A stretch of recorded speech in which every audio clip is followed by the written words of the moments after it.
2, 1. Welcome to another Britflix.com podcast. My name is Stuart Wright, and 35 years ago, probably 34, I stumbled across issue 3 of Headpress, the Journal of Sex, Religion and Death, in a comic shop in Manchester. I think it was Odyssey 7. I'm pretty sure it was. I was hooked from the first read. Back then, the contact address was Stockport PO Box in the southernmost hinterlands of what people class as Manchester. Fast forward to the mid-90s, and the contact address headed to North Manchester, to a place I knew well called Radcliffe. This is where I grew up and had returned after 3 years in Birmingham for uni. The idea that Headpress was somehow leaking its countercultural musings from this sleepy post-industrial town scared and excited me in equal measure. It didn't stop me reaching out to say hello to today's guest, and by issue 13, published January 96, a review of Edon Cohen's Soundgun EP by Little Old Me was published. My first byline, no less. Now look at me. Around the same time, I got my grubby mitts on Headpress's 94 book, Killing for Culture, a book that revealed to me, among many other gruesome film facts, that Devil's Experiment, the first of 6 Japanese extreme horror movies under the moniker of Human Guinea Pig, was thankfully proved to be a movie, although I'd spent the last 5 years or so believing I'd watched them at real. There's something to be said for the intriguing, convincing qualities of a pirate VHS that's been taped, a duplicated copy of many generations. Fast forward to 2014, and there's an American remake of Human Guinea Pig. Weird. Fast forward even further, in February 2024, and the amazing Severin Film announced they've optioned Killing for Culture, and former Britflix guest Keelan Ajis will be following up her critically acclaimed, award-winning folk documentary Woodlands Dark and Days Bewitch, with an adaptation for the screen of Headpress's Killing for Culture. Mid-90s me would still be wobbling his head at this prospect. Welcome to the podcast, Headpress co-founder and long-standing head honcho, David Kerekes. Welcome to the show. Oh, it's correct. That is a very brief and very high highlights potted history, but it's mad how culture's changed in 35 years. Yeah, it is crazy. I mean, when we were doing Headpress, when we first started, we didn't have any kind of long-term goals or plans. And we just, whatever money we made selling one issue of Headpress, we put it aside and did another one. And it was only kind of many, many years later. Actually, no, I was one of the people, it was when you were on the dole, as I was, it was like an incentive where you could get an allowance. Enterprise allowance scheme. That's correct. Yeah. And it was like £31 a week or something. It was a little bit more than a YTS, wasn't it? Yeah. So I put my name down as a wanted to be a writer, and I think they were kind of a bit flummoxed by this because most people want to be like plumbers or a grocery store owner or something like that. Yeah. And I got it on good authority that I was the only person to actually put myself forward as a writer, and I was the last as well. They kind of shut that avenue down quite quickly. So yeah, it's weird how it works. And I was told that you'll never make any money on a hobby, and it was quite, So when I went into it, it was like a 2 fingers up. Everyone really just, I'm going to do this. You're going to share 3 films that have impacted everything in your adult life, but first we are going to celebrate the 35th anniversary of Headpress and preview the party that's taking place. So on the Saturday, the 23rd of May, can you tell the listener what's going to be happening?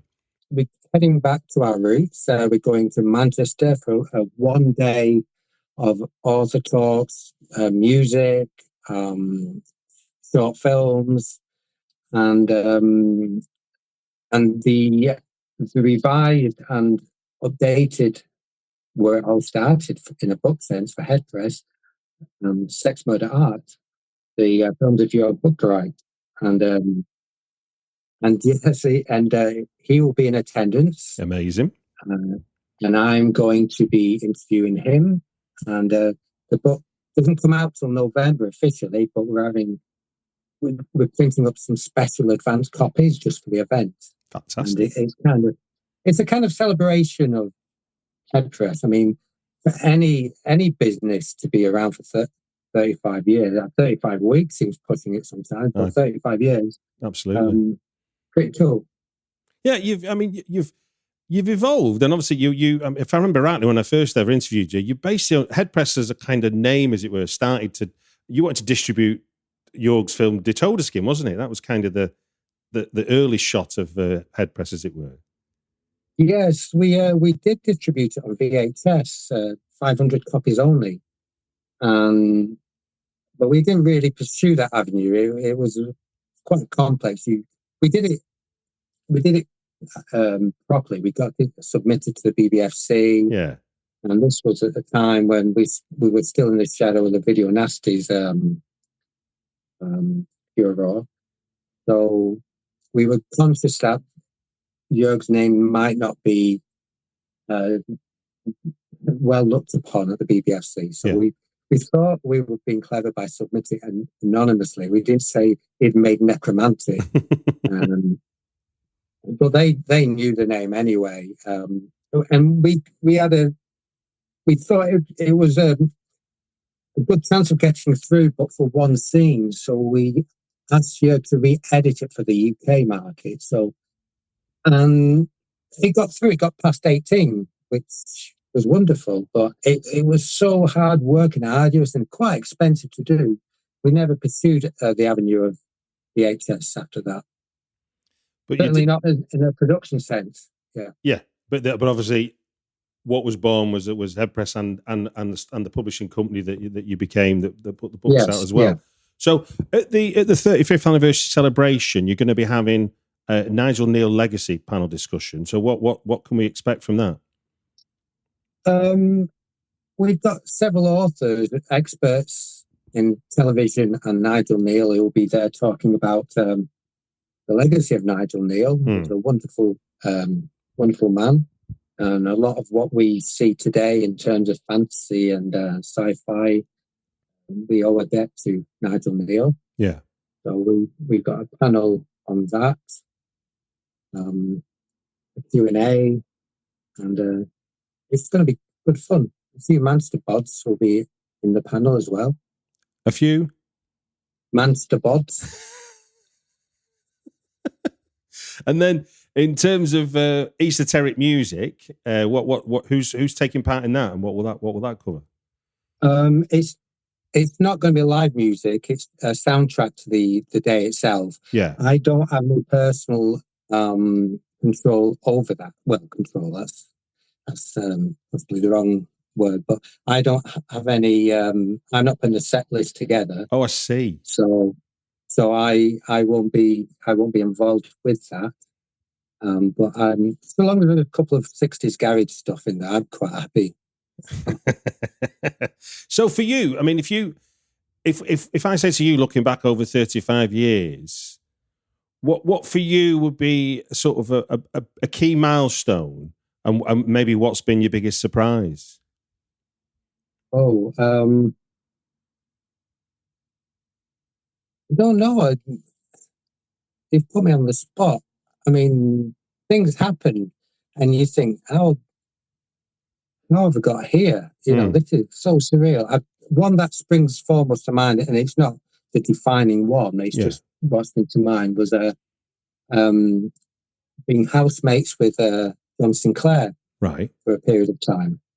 John Sinclair was notorious in the 60s for selling, giving 2 joints to an undercover policewoman, and went to prison for an ridiculously lengthy sentence. John Lennon famously played at the benefit gig, didn't he? To get him free? And did a benefit concert for him. And I just thought, what is happening? You know, it was two very different cultures. One, you've got the 60s counterculture, i.e. John, very much part of that, and what I considered like the 80s and the 90s counterculture, of which I was a part. And we were just sat there. I would see him every morning for, I can't remember how long we stayed at the house for, maybe several months, maybe six months, a year. That period kind of is a bit hazy.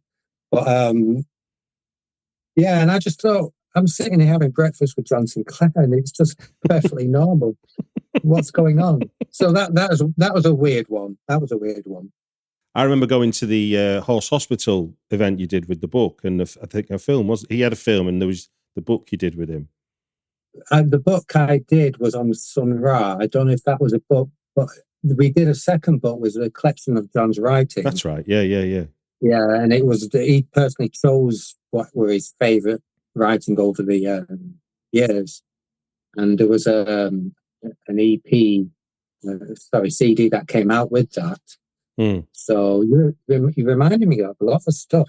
Yeah, because like you, I mean, obviously you're there hanging out. I remember being there in Horse Hospital and knowing what he represented and thinking, why is that? We're in the middle of London. Why is there not more people here to see this man? He's got so many stories to tell. He's been through a lot. He's been part of that whole Detroit scene. It's wild. Yeah, and I think the reason I got to speak with him and know him is because my landlady was a press agent, and she was really struggling to get anyone interested in this countercultural icon from the 60s. It was so important then, such traction around him, and then nobody cared anymore. But yeah, you end up in the middle of it, and before you know it, those days have come and those days have gone. So yeah, it's kind of weird. I mean, it's every day you're doing something new.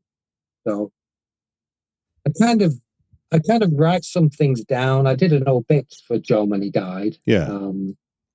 And I pulled a lot of things together, and it kind of surprised me just how long ago that time seems.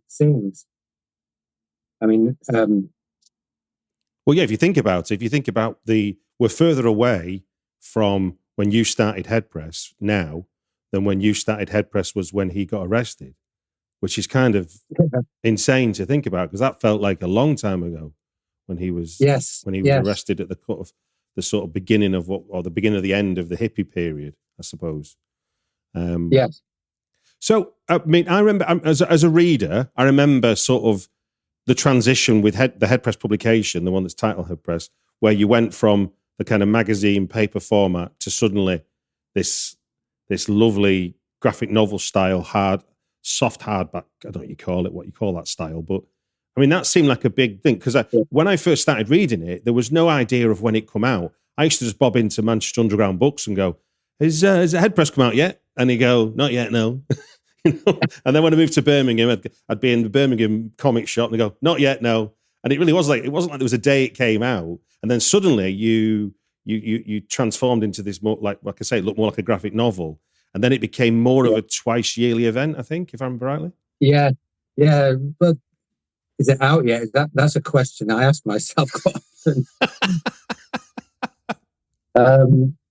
But yeah, the zine format, the A4 magazine format, those were the early days. And if you look back at it, the printing and production it's zine. We went to a printer that printed zines, basically. Okay. Football fanzines.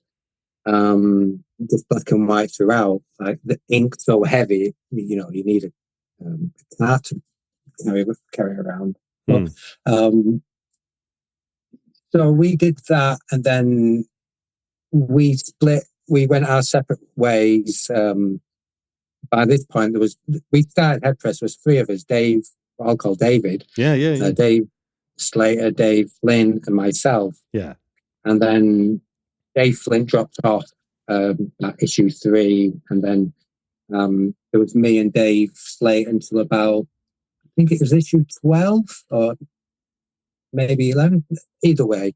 And then when that changed and it became just me running the show, I decided to do a Perfect Bound edition. I mean, there was so much, we were getting so much stuff through, because this was like prior to the internet. And people would look out for those little journals, because they were kind of I've always argued Headpress was my internet before there was the internet, because it was like this discovery of a world that you couldn't necessarily lay your hands on. Yeah.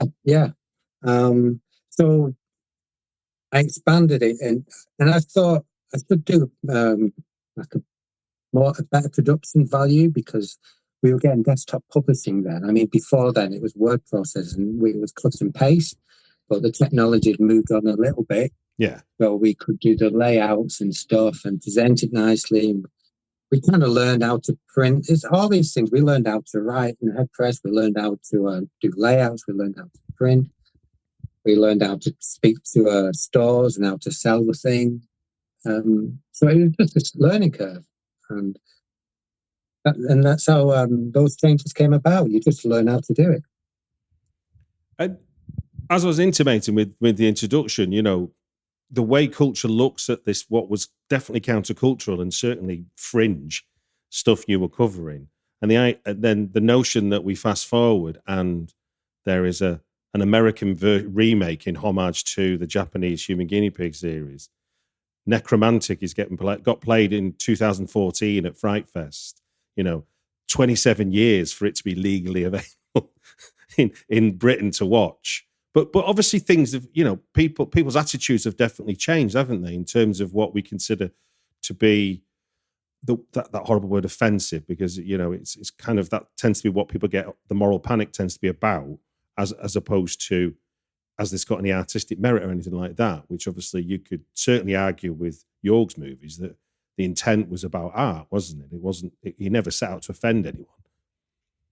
No, I mean, why Headpress stopped is because it didn't seem to any point anymore, because the internet was just scribbling this kind of stuff out and not even looking at it in the same way. Or, I mean, I like to think, at least when we would kind of printing articles and running features, we were kind of analysing what we were doing to some degree. Yes. Okay, it was a very broad playing field, and we had a lot of stuff in there. But excuse me, when the internet came out, it didn't seem any point to do it anymore, because what you're going to do, you're going to become more extreme or less extreme, or like we did the first guide to the counterculture, which was like how to find these weird little zines and where to go, and that kind of thing seemed a bit ridiculous to put into print, because it was out of date. Well, anyway. Psychotropedia was the same, wasn't it, I guess? Yeah. And that was, thanks for reminding me. Yeah, that was the same, yeah. So it didn't seem any point, and that's kind of why Headpress stopped. And I think I did 6 more Headpress in limited editions of 100 copies each. And that was a full color hardback. Yeah. And it was only to say, it was like a swan song. It was nothing more than that. It had great stuff and it looked beautiful, but I kind of thought, I didn't want to just stop and disappear. I just wanted to let people know, okay, we've gone as far as we can, and we're going to here's something for the collectors. And yeah. So what is Headpress then as an organisation that's celebrating 35 years now compared to what it was when you started? How would you describe it? That's an interesting question. We concentrate solely on books now. We may do the odd offshoot to that, but it is kind of books, and it's mainly pop culture and film books, cult films, music, and that seems to be good for us.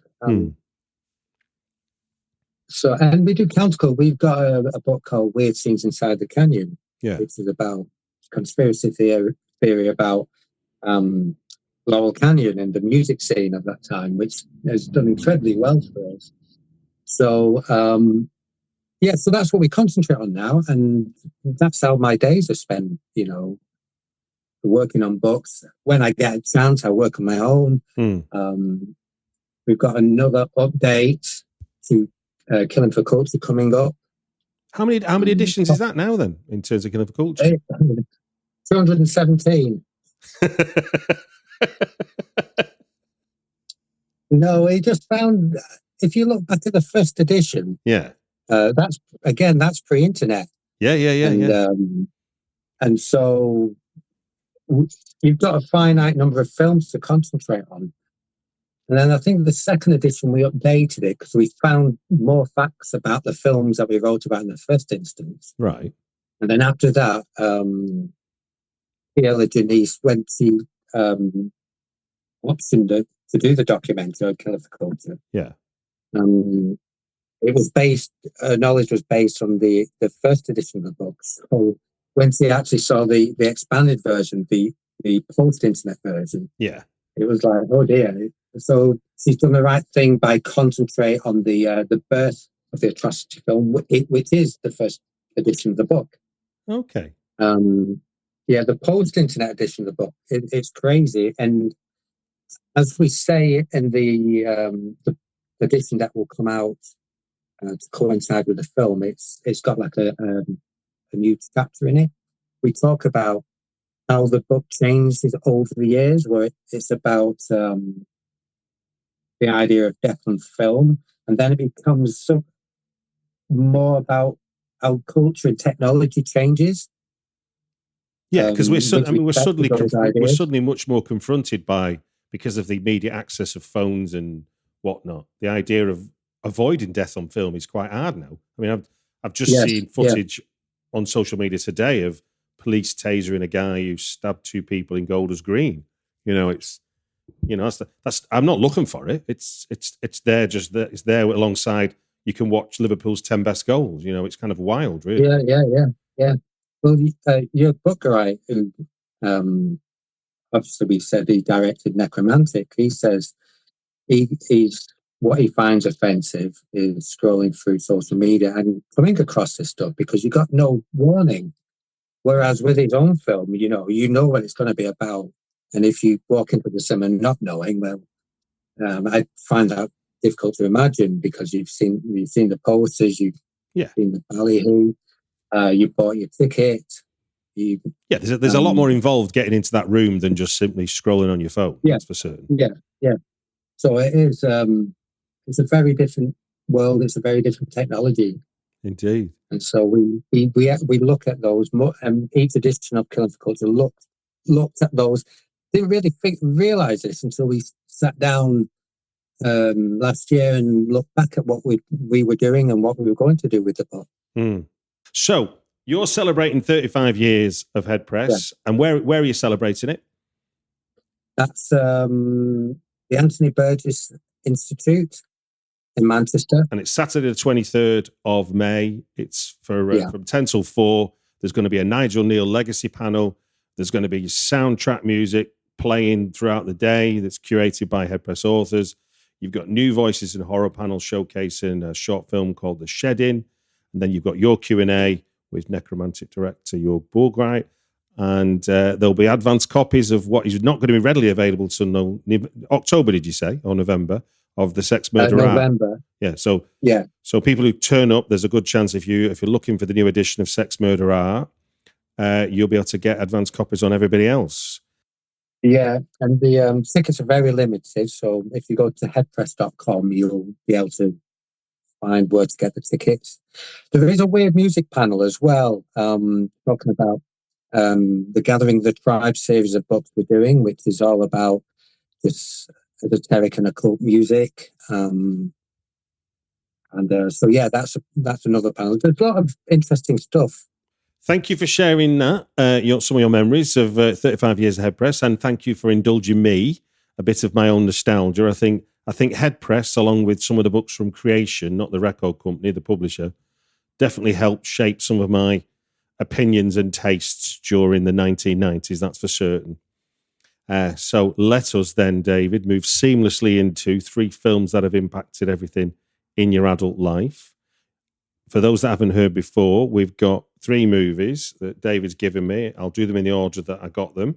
And the fun thing is we've only got 5 minutes per film to talk, so hopefully we capture the key parts of the memory as far as David's concerned.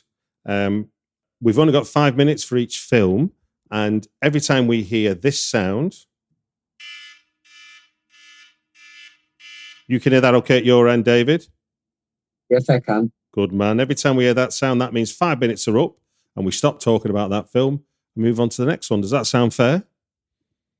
Yes. First up is Monty Hellman's 1971 road trip movie, Two Lane Blacktop. The story is simple. While drag racing through the American Southwest in a Chevrolet 150, a driver and his mechanic cross paths with an enigmatic hitchhiker and the tall-tale spinning driver of a GTO. Fun fact, the film was shot in chronological order. The first cut was 3.5 hours long, if you can believe it. But he was contracted to deliver a 2-hour movie, so he was obviously, the thumbscrews must have been put on him in the editing room. Released during the 4th of July weekend of 71, it bombed at the box office, and as a result, the studio pulled it within weeks of it being out. So tell me, David, why is Two Lane Blacktop such a memorable film for you, and what impact did it have on you? It's memorable for me, like a lot of films. It just seemed to come out of nowhere. I saw it on television for the first time when I first saw it. Yeah. And it was back, it didn't look like a regular film from the outset. There's very little conversation. There's not much action, but you get a sense of truism.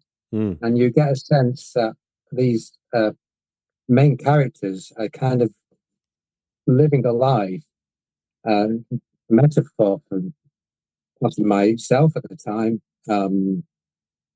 just wanted to break out of something, but not knowing where the door was. And then, so yeah, I saw it on TV, and I always like films where you're watching somebody at work who you would like to be with them in the time of a crisis, because they knew what they were doing. Like, these guys knew how to sort their vehicle out. Yeah.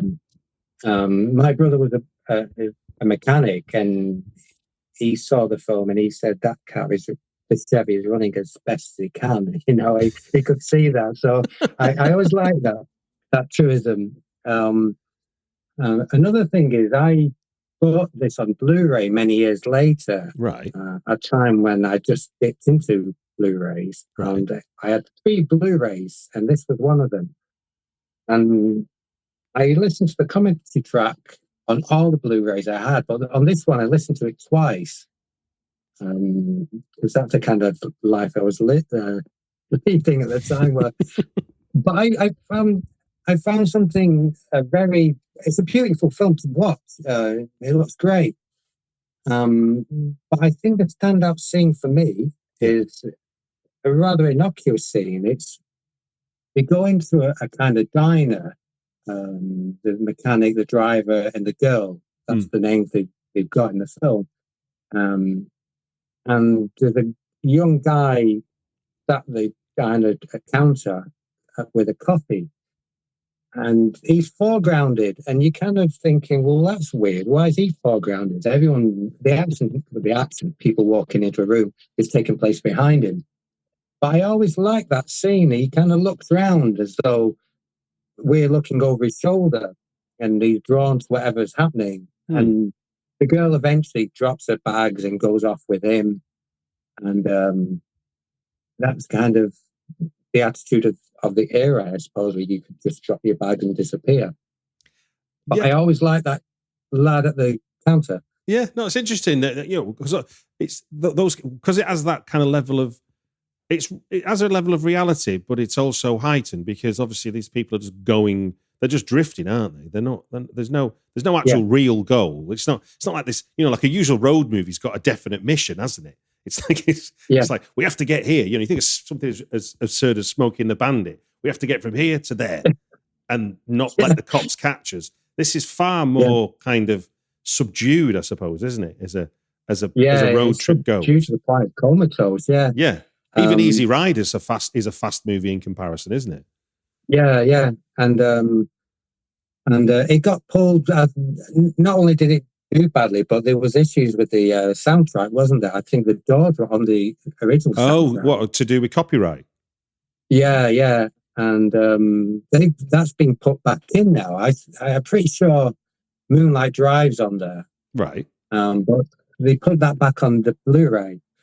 What out of interest, what did you glean from listening to the commentary then that you didn't think about the film before? What did that tell you? Bags of stuff.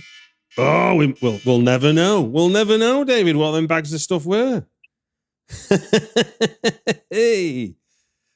Right then, sir. Right then. For your second movie, what are we doing?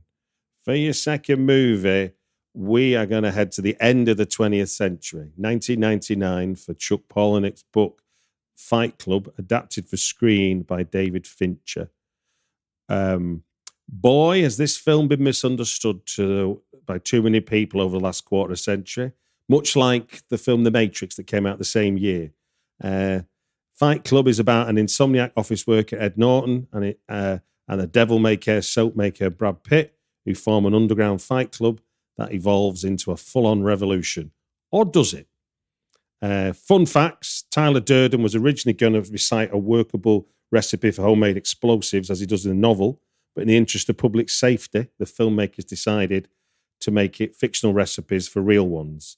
And the three detectives, Detective Andrew, Detective Kevin, and Detective Walker, are the three names of Andrew Kevin Walker, who was David Fincher's writer on Seven and did some uncredited work on the movie script, which I love that fact. It's a sort of meaningful little bit of detail about the film. But tell me, why is this film memorable for you, and what impact does it have on you? Well, I'm always drawn to films that polarize people, and this certainly polarized people. When it came out in the early 90s, I was kind of very much not bothering with mainstream Hollywood. It didn't kind of appeal to me too much. Right. Die Hard changed that. That was the first big budget exploitation movie. So that kind of changed my leanings to it. But Fight Club, any film that divided audience as much as this was doing was something I needed to see. Yeah. And it was a revelation. It was just so incredibly intense. And as for a creative mind, I mean, be it if you're a writer, a novelist, you're a filmmaker, you're a painter, a film like this is quite debilitating, because you're thinking, how on earth have they got it so right? I just came out like the big twist in the film. You don't see it coming. You've got absolutely no idea until you're in that little room where the revelation comes. And even if you do know it, because I've seen the film several times since, it doesn't make any difference to your enjoyment of the film. No, I totally agree with you. Yeah, you're kind of watching it thinking, this is so clever, because he tell you that one of the first lines of dialogue is telling you this is going to be a big twist. Yeah. and I am not who I seem. That's kind of pretty much the first line of dialogue, isn't it? Yeah. But I saw this, I was lucky enough to see this again last week on the big screen, the 4K restoration. Okay, where'd you see that at? The Cineworld. It was like on for 2 days. Oh, fantastic. Yeah, and absolutely none of its power diminished at all. It's still incredible, and you get such a huge buzz out of the fact that you're watching people, you're watching the actors, you're watching, you sense the filmmaker. They're all privy to this fact, and this is as good as we can do. This is it. This is what we'll be remembered by. You get it. It shines through the film, every single frame. So I kind of love that too. It also, because it's a pre-internet film, really, because it's about people trying to make connections who feel disconnected because they're living, the Edward Norton characters living the office jockey life, isn't he? He goes to work, he works with people that don't understand him and obviously don't notice him. The whole black eye incident was based on Chuck Palahniuk's real experience of going to work and nobody asked him where he got his black eye from, and he thought, Jesus, I really don't exist, kind of thing. And that idea of giving your heart and soul to people that don't even notice you've been duffed up is, you can imagine how depressing that could be. And I think that was very accurate. I mean, I remember when I saw it, I was working in an office, and I could pitch that easy. And that idea of escaping into a bleeding IKEA catalogue, I mean, it was so frighteningly close to the knuckle, that, in terms of where I was living. And you're like, yeah, there's no happiness from a brand new set of drawers. No. It's and in fact, I'm reading a book, Erotic Vagrancy, about Richard Burton and Go on, finish your thought. Elizabeth Taylor. Right. And there's a great, the author, he escapes me, but it's a brilliant line in it where it's something about love, and that's how they. I'm going off piste here, but go on, you're right. And I thought these guys, Tyler Durden and the other character who's never mentioned by name, is kind of that relationship where love is something that you fight against all the time. I'm paraphrasing badly, but you kind of get the impression. Yeah. But also, I remember I used to write for Dazed and Confused in the early noughties, which is not long after this film comes out. And I remember a big part of what was happening, and it's weird to think it was happening parallel with the explosion of the internet, is that people were doing what was phrased the search for authenticity. So you had the kind of green shoots of people starting to go back to vinyl, people doing knitting clubs in Williamsburg, sort of real hipster. But it was about the idea of, we were so computers and sitting in sitting in offices with fluorescent lights. And you think 20 odd years on, what have we got? We've got 0-hour contracts. We haven't even got careers in offices to look forward to now. If you're that, you know what I mean? It's like it's kind of got it's compound. What it was showing of what the meaningless existence is serving the kind of corporate masters has got even worse than what Fight Club was depicting in many ways. Yeah. And Roger Lewis is the name of the guy who wrote Erotic Vagrancy, by the way. That's a cool name to take that. Right then, for your final choice, we've kind of got a crazy double bill. We've got Faces of Death from 1978 and Schramm from 1993. Faces of Death is, for those that don't know, is John Alan Schwartz's infamous collection of death scenes ranging from TV material to homemade Super 8 movies that were destined for the video nasty ban list once the VHS moral panic started in the early 80s UK. Now remade for 2026 by former Britflix guest Daniel Goldhaber, who did Cam, as a story about a young woman employed as a website content moderator who comes across a series of violent videos reproducing death scenes on film. And your second choice is Jörg Buttgereit's 1993 film looking into the sick mind of a dying serial killer, Schramm. Wild fact, and this is a wild fact about Faces of Death. I don't know if you know, I seem to remember this story being in the news at the time, but I don't know if you remember it. In 1985, a California teacher forced a class to watch Faces of Death, and two girls were so traumatized that their parents sued the school and won $100,000 in damages. Do you remember that story? I know of it. Yeah, I don't remember it from the time. Yeah. I remember that happening. And I was just going back and looking at some headlines around the film, thinking, "Geez, that really did happen, didn't it?" So tell me though, why have you put these two films together, and what is it about them that sticks in the memory and his impact on you? Well, both these films are springboards for something else for me. Books that have come out of them. Okay. Face of Death. Killing for Culture isn't about Face of Death, but that was one of the key texts or key films for that book. The book I did with David Slater. Yeah. About death on film. And Schramm, I went to Berlin to the set when Jörg Buttgereit was making the film. Right. And I was on set for Schramm. So, nice one. And Sex Murder Art comes on the back of that. So these films I haven't chosen because I think they're outstanding or filmic as memorable as, say, Two Lane Blacktop or Fight Club. Yeah. I certainly wouldn't say that Face of Death. But they have been an influence on me, a considerable influence on me and what I've been doing in life. So So in that sense, then, because obviously Killing for Culture isn't about just Faces of Death, but Faces of Death was such a notorious movie in the kind of debate as to whether snuff films really existed in a commercial market sense. Yeah. And don't forget that film wasn't legally available in this country when it came out. It's only many, many years later. Now you can see it on Amazon Prime. Which is wild. Yeah. But many years ago, it was completely underground. I think it did come out on VHS for a limited period. It was one of the video nasties. Yeah, it was a pre-cert release. It definitely got a pre-cert release. There's some debate over that. But it kind of had such a tiny release, and so these myths and legends built around it.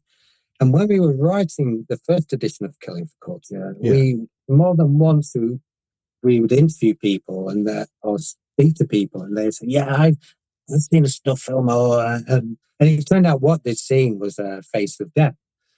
Yes, which is a Didn't Phil Tong do some of this in some of the Headpress editions? I mean, he certainly did. He certainly did the one about the Animal Farm, didn't he? That kind of the myth versus what people think they've seen. Yeah, I think that's what you're thinking. And he did one about public information films. That's right. Yeah. Fantastic. Yeah. The Animal Farm one was fantastic about what people remembered of it, and that sounds the same cachet as Face of Death. I think so. Yeah. Yeah. So in the playground of 1980s, the two films were definitely there was definitely a hyperbole amongst children. They didn't understand the bloody thing they were talking about, but they were convinced they'd seen it.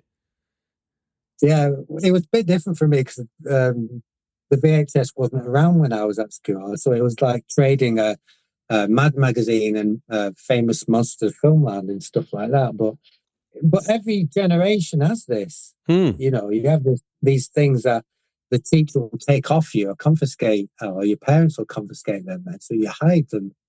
That was the same kind of odd magazines when I was There's our famous. I do want to ask you though before we finish. So when you to go on set for the first time with your Jorg Buttgereit movie, then what did you? I mean, I know you say that sort of inspired the decision to do the sex murder art book, but watching him make films and how you understood how films might get made, what did you think about? What did it make you think about the way he makes a movie when you to be on set? You know, as compared to just seeing a movie. Well, watching someone make a movie and being on set is a lot like getting to a band too early and sitting through the soundtrack. Check. That's a great comparison. Yeah, because it's kind of interesting for 2 minutes, and then you get kind of really bored with it all. And plus, Jorg was having to control this because it was independent. He wasn't paying people, so he had to rely on their goodwill. Yeah, and he was always having to juggle many things, and he never made another feature film after that. Full-length feature film. That was the death knell. He never wanted to do it again. Okay, he didn't want that responsibility anymore. So I was very fortunate in that respect to capture it. And when I make light of it, saying it's like a sound check, but I would never have said I wouldn't have done it because it was a great experience and, like I say, a springboard for many things in my life. So that was. Very, very cool. Amazing. Well, thank you for sharing those 3 film moments in your life. It's very generous of you. And thank you, again, for indulging me in my memories of learning about counterculture via Headpress. Let's remind people then, Saturday the 23rd of May is the 35th anniversary of Headpress Party. Where's it taking place again? Anthony Burgess Institute in Manchester. Right, and I will put a link in the show notes so people can get tickets off there via the Headpress website, yeah? Thank you, yeah, cheers, that's great. Fantastic. Well, look, it just gives me to say thank you very much for giving your time on the Britflix podcast. Thank you. Do remember to subscribe on Apple Podcasts, follow on Spotify, or wherever you listen to your podcasts for more movies that impacted your life. And if you want to, I'd love to know what your favourite movies are, what your fondest movie memories are. So please Share your favourite movies that impacted your life on Twitter. Look for @LeightonRocks. And you can always leave me a review, 5-star preferably. And in your review, tell us which 3 films impacted your life. Best ones get read out on the podcast.